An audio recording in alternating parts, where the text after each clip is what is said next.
Hello everyone, this is Harpreet Singh. Welcome to our channel study for sure. एक बार फिर से आप सभी का स्वागत है। आज हम बात करेंगे इसराइल के मल्टी लेयर्ड डिफेंस सिस्टम के बारे में, जो कि रिसेंटली ईरान के अगेंस्ट इसराइल ने यूज़ किया था, जिसकी वजह से ईरान के 300 से ज़्यादा ड्रोन्स, बैलिस्टिक मिसाइल्स नाकामयाब हो गई। और इसके बारे में कंप्लीट डिटेल बताऊंगा। उससे पहले छोटी सी रिक्वेस्ट है हमारी टीम की ओर से, प्लीज़ हमें सब्सक्राइब, लाइक, शेयर और कमेंट ज़रूर करें। देखो, राइट नाउ आपको सिचुएशन का पता ही होगा। रिसेंटली ईरान ने 300 से ज़्यादा ड्रोन से हमला किया, बैलिस्टिक मिसाइल्स का भी यूज़ किया, बट 99% के करीब ये जो अटैक था वो फेलियर हो गया। और अभी भी जो सिचुएशन है वो इतनी क्रिटिकल है कि इसके रिगार्डिंग ईरान जो कह रहा है वो अपना पक्ष रख रहा है कि आपने हम पर अटैक किया था, पहले सीरिया पर या फिर हमारी जो पोस्ट हैं उन पर किया था, इसलिए हमने रिटेलिएटरी एक्शन किया। अगर अभी भी इसराइल ईरान की तरफ अटैक करता है तो उन्हें खामियाजा भुगतना होगा, what ever. But multi layered air defence system जो इसराइल का है वो काफ़ी स्ट्रॉन्ग है। उसमें एक आता है आयरन डोम। आयरन डोम का नाम आपने सुना ही होगा। जब हमास ने भी 5,000 से ज़्यादा मिसाइल्स फायर की थी, तो ये एक ऐसा सिस्टम है जो कि समझो न्यूट्रलाइज कर देता है एयर में ही मिसाइल्स को। लाइकवाइज जैसा कि आपने इस वीडियो में देखा। ये एक किस्म का multi layered air defence system है। इसराइल आज तक दुनिया का सबसे बेहतरीन डिफेंस सिस्टम बना चुका है, जिसको हम आयरन डोम के नाम से जानते हैं। वहीं पर डेविड स्लिंज आयरन बीम, इस पर भी काम चल रहा है।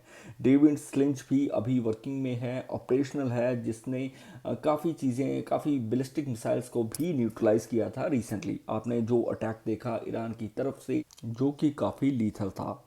ईरान इसराइल की टेंशन्स जो हैं वो बढ़ती जा रही हैं मिडल ईस्ट में। ये समझ लो कि आने वाले समय में ये टेंशन्स इतनी जल्दी से डी एस्केलेट नहीं हो पाएंगी। अभी के लिए जो मैटर था वो इस प्रकार था कि सीरिया में इनके दो ईरानियन जनरल्स थे। वो ईरानियन कौंसलर बिल्डिंग में कुछ मीटिंग्स हो रही थी, जिसका पता इसराइल को लगता है। इसराइल उसके बाद एयर स्ट्राइक्स करता है, जिसकी वजह से वो मारे जाते हैं। इसका एक हिस्टोरिकल एंगल भी है। आपके दिमाग में क्वेश्चन होगा, क्या शुरू से ही ईरान इसराइल के रिलेशन ऐसे हैं? बिल्कुल नहीं। देखो, 1948 तक ईरान इसराइल के रिलेशन काफ़ी मजबूत रहे थे। 1979 से पहले भी ये ऐसे ही थे।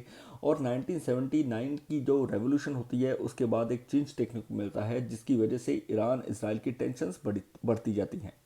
1948 में ये देखो कि अपोजिशन अरब स्टेट्स जो हैं वो करती हैं इसराइल का, क्योंकि तब इसराइल कब्ज़ा कर चुका था। जो भी पैलेस्तीन का एरिया था वो इसराइलियों के अंडर आ चुका था। यूएन के वेरियस क्लॉजेज आते हैं, आर्मिस्टिस ट्रीटी साइन होती है। मैं इसके बारे में पहले भी जिक्र कर चुका हूँ। और देखो, ईरान आफ्टर टर्की ऐसा मुल्क था जिन्होंने इसराइल को रिकग्नाइज़ किया था, क्योंकि तब थी पहलवी डायनेस्टी ईरान में, जो कि शाह मोहम्मद रज़ा पहलवी के अंदर थी। और ये देखो कि जो शाह मोहम्मद थे, इन पर इन्फ्लुएंस था यूएस सपोर्ट का। और यूएस कहीं ना कहीं इसराइल को पसंद करता था, क्योंकि यूएस और ब्रिटिशर्स जो थे वो चाहते थे इसराइल इसराइली लोग जो हैं वो पैलेस्टीन में बसें। राइट। वर्ल्ड वॉर 1 के दौरान ये चीज़ें हुई थी। मैं पहले भी इस चीज़ के बारे में जिक्र कर चुका हूँ। और देखो, ये ऐसा चलते चलते फिर जब 1979 का दौर आता है, इन वेरी शॉर्ट बता रहा हूँ, 1979 के बाद जो शाह है उसकी रिजीम जो है वो ख़त्म कर दी जाती है। और अब दौर आता है ईरान के सुप्रीम लीडर का, अयतुल्ला खोमेनी, जो कि इसराइल को लिटिल शैतान और यूनाइटेड स्टेट्स को ग्रेट शैतान बताते हैं। यानी कि शैतान, राइट, ग्रेट शैतान और छोटा शैतान। इस तरह से फिर इसराइल ईरान की टेंशन्स जो हैं वो बढ़ती जाती हैं। वहीं पर कई देश जैसे कि इजिप्ट हो गया, उनके जो लीडर होते हैं गमल अब्दुल नासिर, वो भी एक आइडिया लेकर आते हैं पैन अरेबिज्म का, जिसकी वजह से ईरान अलग थलग पड़ जाता है और नॉन अरब कंट्री बन जाता है। क्योंकि पैन अरेबिज्म के अकॉर्डिंगली जो कल्चरल कॉमनैलिटीज़ हैं वो ईरान की तरफ, ईरान में नहीं देखी जा रही थी, एक्सेप्ट बाकी अदर कंट्रीज़ जो हैं मिडल ईस्ट की, जैसे कि सऊदी अरेबिया, कतर हो गया, इजिप्ट हो गया, जॉर्डन हो गया, ये सभी सिमिलर थी। ये भी एक कारण था। और देखो, ये जो इजिप्ट के लीडर थे गामल अब्दुल नसीर, ये नॉन अलाइंड मूवमेंट का भी पार्ट थे, क्योंकि तब 1961 के तहत एक मूवमेंट चलाई जाती है, जिसका जो हिस्सा है वो 5 देश बनते हैं। आखिर ये 5 देश कौन कौन से हैं? ये है इंडिया, इंडोनेशिया, घाना, इजिप्ट और यूगोस्लाविया। यूगोस्लाविया भी इस चीज़ का पार्ट था। और देखो यही नहीं, ईरान ने वेरियस न्यूक्लियर प्रोग्राम्स के तहत जो है मिडल ईस्ट कंट्रीज़ में एक टर्मोइल क्रिएट करने की कोशिश भी की है, और जिसकी वजह से यूएस से भी इसको काफ़ी दफ़ा रोकता रहा है। बट इस चीज़ को हैम्पर इसराइल ने काफ़ी बार किया है।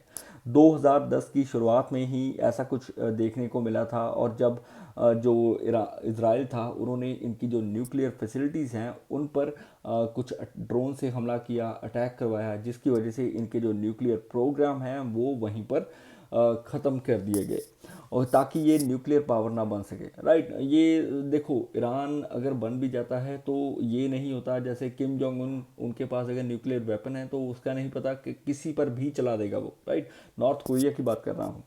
अभी के लिए ये चीज़ समझ लो कि 2020 में इन्होंने मोहसिन फ़खरीज़ादे, जिसको कि ईरान के वेपन प्रोग्राम का हिस्सा बताया जाता है अहम, उनको भी मरवा दिया गया था। राइट, और इसका ज़िम्मा भी इसराइल के ही सिर आया था, क्योंकि ईरान की जो फॉरेन मिनिस्ट्री है उन्होंने इस चीज़ का दोषी इसराइल को माना था।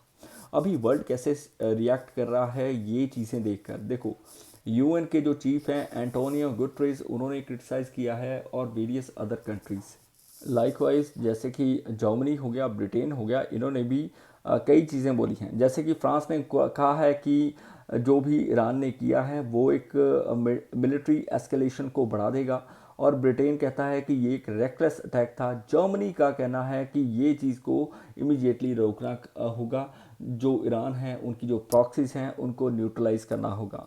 देखो ये चीज़ होनी भी चाहिए। द फैक्ट इज़ कि आप अगर ऐसे ही रिएक्ट करते रहोगे एक दूसरे पर तो इसका ओवरऑल वर्ल्ड पर बहुत इफेक्ट पड़ेगा, जिसका खामियाजा आम आदमी को भुगतना पड़ेगा, लोगों को भुगतना पड़ेगा। और अभी के लिए एक चीज़ समझ आ जाती है कि इसराइल का डिफेंस सिस्टम कितना स्ट्रांग है। ईरान ने बहुत ही मजबूती के साथ अटैक किया था। 99% के करीब उनका जो अटैक इसराइल पर था वो न्यूट्रलाइज कर दिया गया, और उसमें से अहम वजह रही है वेरियस जो state of the art weapons हैं इनके पास, likewise iron dome, iron beam, David sling, the arrow और पैट्रियट। वहीं पर आयरन डोम जो है वो शॉर्ट रेंज की रॉकेट्स को इंटरसेप्ट कर लेता है, न्यूट्रलाइज कर देता है। और देखो 90% के करीब इसी चीज़ का यूज़ इन्होंने हमास और हिजबुल्लाह पर किया था। राइट, इनका जो ये डेविड स्लिंच है वो भी काफ़ी एडवांस है, क्योंकि इसको डेवलप किया था यूएसए ने, और ये मीडियम रेंज मिसाइल्स को इंटरसेप्ट कर देता है। और हिजबुल्लाह ने जो लेबनान में मिसाइल्स यूज़ की थी वो इसने इंटरसेप्ट करके न्यूट्रलाइज की थी, और इसको ऑपरेशनल 2017 में किया गया था। एनिमीज़ के जो प्लेन्स हैं, वॉर प्लेन्स हैं, उनको भी न्यूट्रलाइज करना या उनके मारक क्षमता जो भी है ये चीज़ प्रॉपर तरीके से कर पाता है। द एरो ये बहुत ज़रूरी है, क्योंकि यूएस और ने इस चीज़ को डेवलप किया है, और ये डिज़ाइन हुआ है इंटरसेप्ट करने के लिए लॉन्ग रेंज मिसाइल्स, जैसे कि बैलिस्टिक मिसाइल्स होगी, इन तक मिसाइल्स को ये न्यूट्रलाइज कर सकता है, और पहले भी यमन में इस चीज़ का यूज़ कर चुके हैं। और पैट्रियट पैट्रियट तो यूएस का ही अपना सिस्टम है। राइट, और देखो ये पहली बार गल्फ वॉर 1991 में यूज़ किया गया था, जब इसने स्कड मिसाइल्स को इंटरसेप्ट कर लिया था जो कि सद्दाम हुसैन के द्वारा चलाई गई थी। और पैट्रियट वेरियस एयरक्राफ्ट्स को शूट डाउन कर देता है, ड्रोन्स वगैरह उस पर भी ये न्यूट्रलाइज करने की क्षमता रखता है। सो ये जो वेपन्स हैं ये अपने आप में ही काफ़ी ज़बरदस्त हैं। राइट नाउ इसराइल ने एक चीज़ तो वर्ल्ड को बता दी है कि इनका जो डिफेंस सिस्टम है वो किसी भी देश के सिस्टम से बेहतर है, और वक्त बढ़ने पर ये अपने देश को सुरक्षा मुहैया करवा सकते हैं। ये चीज़ प्रूवन है। इसराइल एक और सिस्टम पर काम कर रहा है जो कि है DW टेक्नोलॉजी पर आधारित, जिसको बोलते हैं डायरेक्टेड एनर्जी वेपन। इसका नाम है आयरन बीम। और देखो ऐसे ही वेपन टेक्नोलॉजी पर हम भी काम कर रहे हैं, और जिसका नाम है Kali, kilo ampere linear injector weapon system, जिसमें कि लेज़र का यूज़ होता है, और ये काफ़ी चीप रहने वाला है। आने वाले समय में वेरियस जो कंट्रीज़ हैं वो इस चीज़ में प्रोफेशनल तरीके से काम कर रही हैं। इवन दो ब्रिटेन ने भी रिसेंटली काम किया था, जब इन्होंने एक कॉइन को मार गिराया था 2 किलोमीटर की रेंज से, जिसका नाम था ड्रैगन फायर। और आज का जो लेक्चर था ये डिफेंस टेक्नोलॉजी के ऊपर आधारित था, ताकि आपको पता लगे कि इसराइल कितना मजबूत है। सो इन फ्यूचर अगर कोई भी अपडेट ऐसी आती है आपके लिए लेकर आऊँगा। Till then please like, subscribe, share और comment. May you have a successful day. जय हिंद।